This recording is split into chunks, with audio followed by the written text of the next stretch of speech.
Good morning! So fresh na ang lolo yun, nakaligo na, hot shower, may hot and cold shower. So, good morning from Port Barton dito sa Palawan. Ito nga pala ay 3 to 4 hours away from Puerto Princesa. Ang mostly na ginagawa dito ay magagandang beaches, tapos alam ko may dalawang waterfalls dito. And then, chill and relax lang kasi talagang ang tawag dito, parang hindi siya ganun kasikat sa tourist. Although, pag nag-search ka ng Port Barton sa YouTube, puro foreigner. Pero yung mga Pinoy, bihira yung nag-vlog dito. So, ayun, alam niyo naman kami, gusto namin yung mga hindi masyadong crowded na lugar. So, tingnan natin kung talagang hindi ba crowded dito. First time kasi namin dito eh. Pero before yon, mag-car tour and villa tour muna tayo. So, ito nga yung na-rent naming car. 2024 Mitsubishi Mirage. Yan, kulay puti.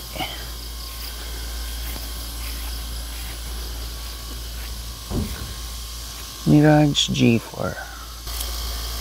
Ito yung susi niya, pink.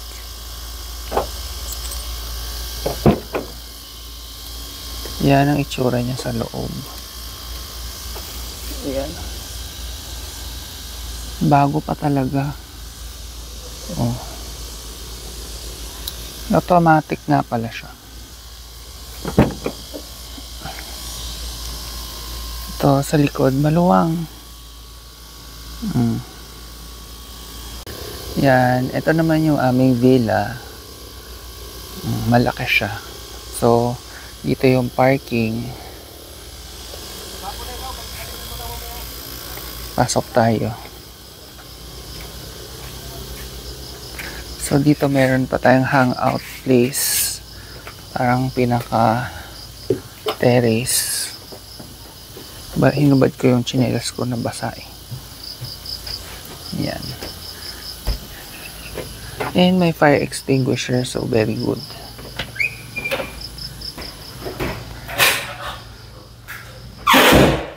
So, pagpasok natin, ayan, dining table, may electric fan.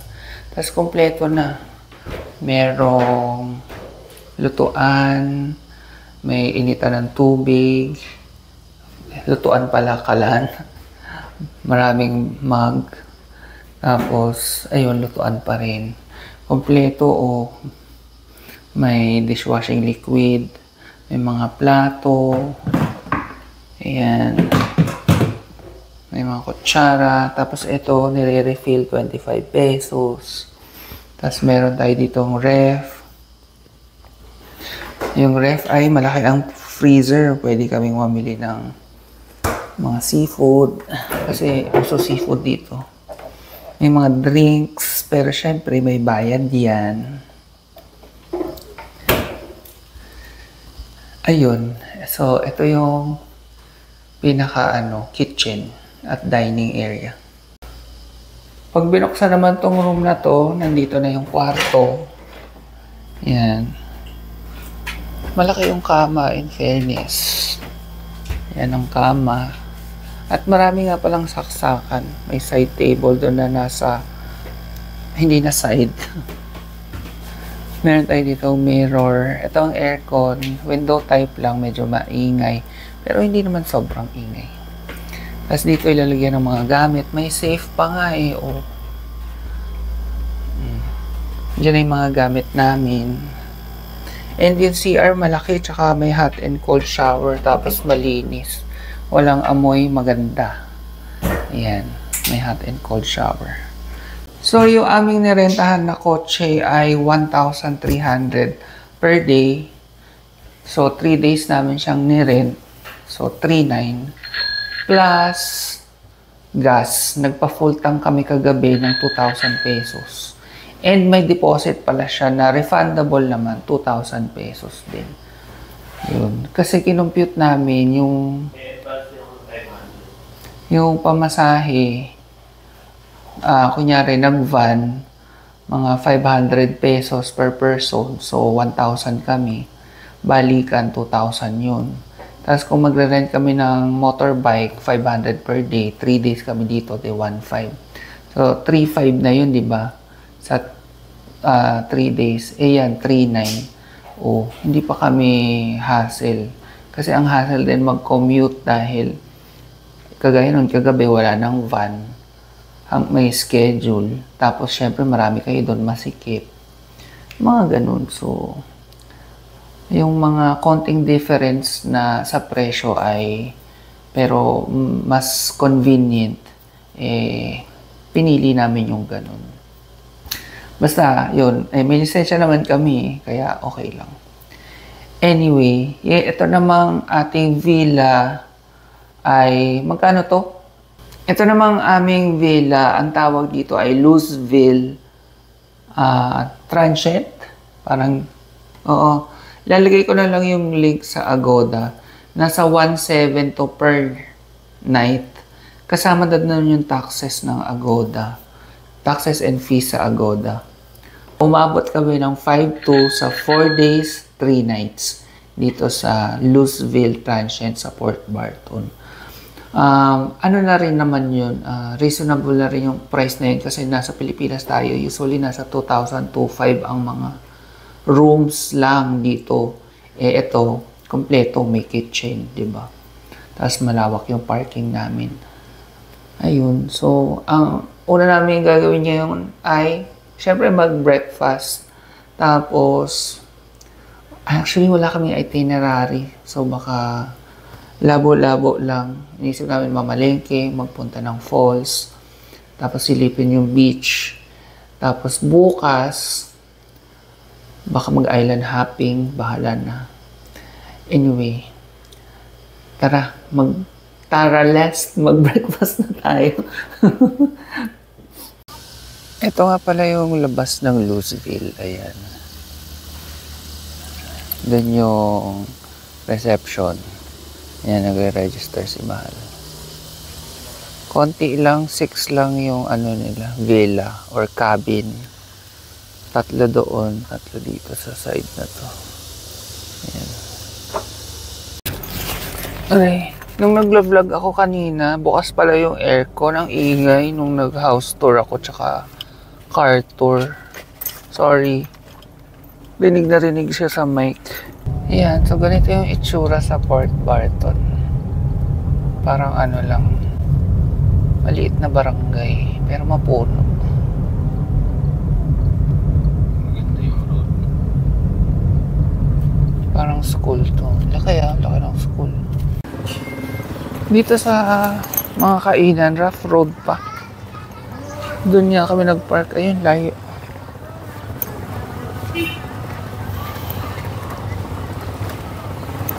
Doggy.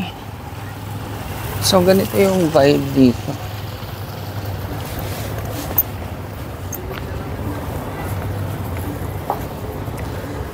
Ayaw kakain.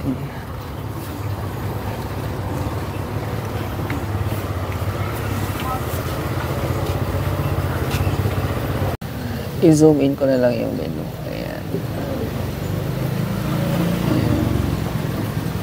Menu nila.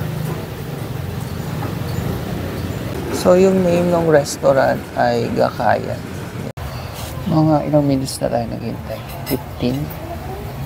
Wala pa. So, medyo hindi namin bet dahil matagal. Matagal ang service. Mga 15 minutes na tayo. Yung iba hindi pa nasi-serve. So, oo. 20. Nakasimangot na yung mga tao. So, hindi na kami babalik dito. Tikman lang natin yung food nila. Meron pa namang shakshuka. Baka sa iba may shakshuka rin. Gusto ko tikman. Ito yung pangalan pala. Ayan, kita nyo. Gakayan Restaurant. Kung marami kayong time, mga 1 oras bago kumain, sige, go. Pero kung yung nagmamadali, no. Magandang segment yun. Go or no. Ayan, after 45 minutes. After Mga ganun. 2 years. Okay, mahal. Yung sa akin, wala pa. Ito ay bisugo. Dried bisugo. Ito ay 145 pesos. Ito na yung akin, veggie burger.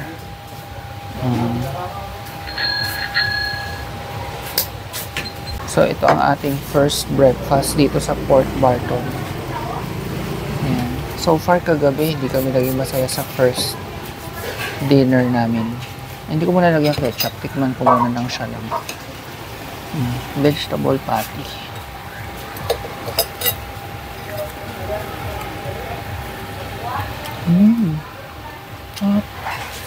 Fairness. Worth the wait naman daw.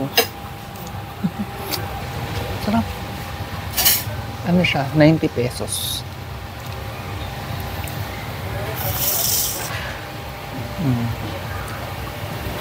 Hindi ko alam kung saan siya gawa eh. Basta definitely may mga vegetable. Tingnan natin na may ketchup. Parang bet ko nga hot sauce. Pwede pa na magpa-add akong cheese. Pwede pa na magpa-add akong cheese. Ito okay naman. Kahit walang ketchup, masarap siya. Sarap nga yun. Magpaliwanag ka rin kay ate ha. Try natin. So, may mga ATM nga pala dito. Tara mag-withdraw tayo. Tingnan natin kung gumagana.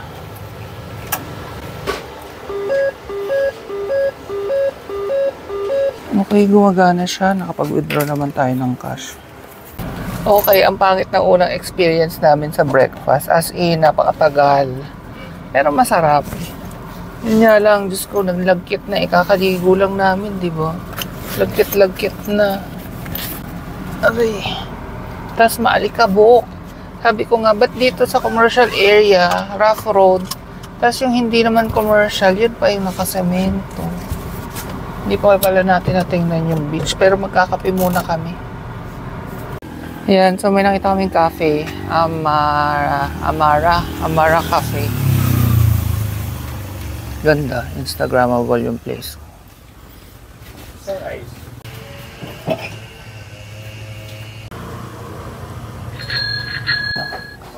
Almond. Iced almond sa akin. Coffee. Nakakatakot lang glass. Plastic Malaglag ba ko. yung straw? Plastic. Stick. Reusable.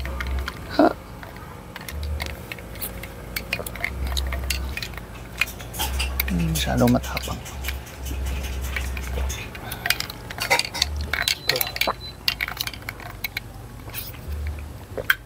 Nalasan ko yung almond.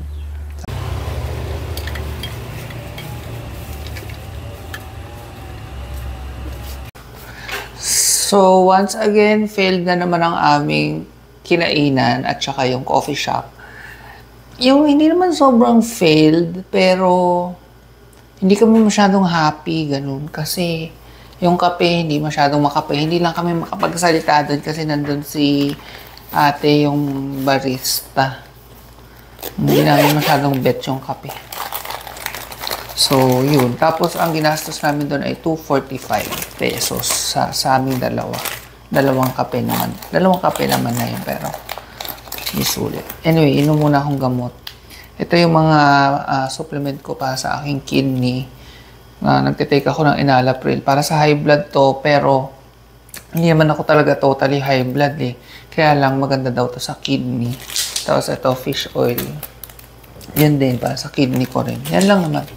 Dalawa lang yung aking maintenance.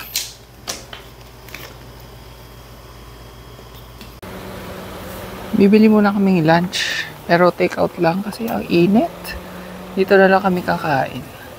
Mag-money obra lang sa imal. Summer na summer dito sa Port Barton. Napakainit. Kaya umuwi rin muna kami. Pero yan, kasi kailangan na namin bumiling pang lunch para pag nagutom. Di pa ako masyadong gutom, pero 12:10 na. Eh, ang hirap din naman na pag gutom kami, tsaka kami bibiling lunch. Hindi niyo pala ako naririnig. Ayan. Yung mic mo. So sabi ko, bumili na kami ng lunch, tsaka prutas, para pag nagutom, baka pagbalik na, gutom na kami. At may food na. Ayan, mga food. Dalawa po, tapos Balot na, sir? opo, balot. Ito pong, anong luto po ito sa talong? May gisa sa maraming kamatis. Sarap. Kamatis. Tatong kwarto, may... Pinili isda. Parang ganito ang 30. Isa rin po nito, yung talong. Oh. Anong isda po ito? Tulingan. Dalawa ako, sir. Tulingan, sir. Pinirito po. Inihaw, sir. Inihaw. Magkano po yan? Sige, isa rin po. Tapos, 3 kanin. Yan, bibili muna ako prutas dyan. Tingnan natin kung ano mga bibili. Kuya, magkano yung mangga? Magkano sa mangga? Mahal ng mangga, 150 per kilo. Yung 2 piraso, 90. Pwede na rin kasi malayo naman to eh. Wala nga ng ibang prutas na mabili kasi yung pinya, hindi pwedeng balat na. Hindi naman ako marunong magbalat ng pinya. Sorry na po. So, ang ating mukbang lang for today ay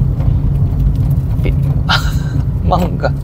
Tsaka yung binili namin sa Raquel's Canteen pala yun.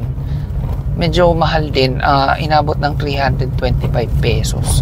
Pero yung tulingan, isang buo, 100. Pwede na rin. Siguro ang nagpamahal lang yung pa isa-isang ulam, yung okoy, tsaka yung kakaibang talong. Ay, ito na pala kami. Mamaya na. So, ito na yung mga binili naming food. Ito ay talong daw na maraming kamatis. So, parang kinamatis ang talong. Bumili ko kasi kakaiba, hindi pa ako nakakasya. Tapos, ito ay okoy na sitaw. Tapos, inihaw na tulingan. Kanin. 3 yung rice. Ang total yan, 325.